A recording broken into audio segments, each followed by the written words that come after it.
तर नमस्कार मित्रांनो, आज आहे आपला मिनी ब्लॉगचा डे 8. दुपारी निघालो शूटला, ते पण डायरेक्ट मनीषच्या बिल्डिंग खाली.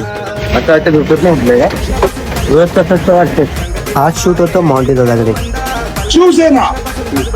तेवढ्यात आपल्याला आपला भाऊ भेटला. ह्याचा तर स्वाद काहीतरी वेगळाच असतो. मनीषला मॉन्टी दादाकडे शूटला ठेवून मी निघालो पॅराडाईसला. तिकडे होतं हर्षद दादाचं शूट केलं. दादाला बाय बोललो आणि भेटायला गेलो आपल्या जिगरीला.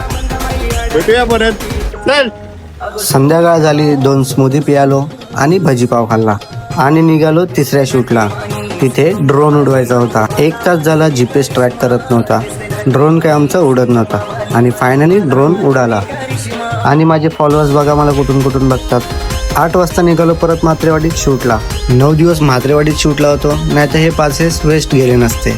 घरी येताना साहिल आणि प्रणव भेटले. नानू काय आज दूध पितच नव्हती. उद्या लागणार होता फडके रोडला स्त्री अटायरच्या साड्यांचा स्टॉल. त्यासाठी तेवढी सगळी मेहनत चालू होती. आणि आपल्या बाहुबलीला भेटलो, विनायकला भेटलो. मनीष, आपण आदिवासी पाड्यावर आहे ना भाऊबीजेच्या निमित्ताने साड्या वाटप करणार आहे. जर वेळ असेल तर तुम्ही दोघांनी आलं तर बरं होईल. संकेतदा आणि ताईला बाय बोलून निघालो गणेशनगरच्या खाडीवर. स्टेशनला प्रथम आणि भाऊला बाय बोलून मानकोलीला गेलो आणि तिथेच ब्लॉग एंड केला. भेटूया आपण पुढच्या ब्लॉगमध्ये. तोपर्यंत धन्यवाद.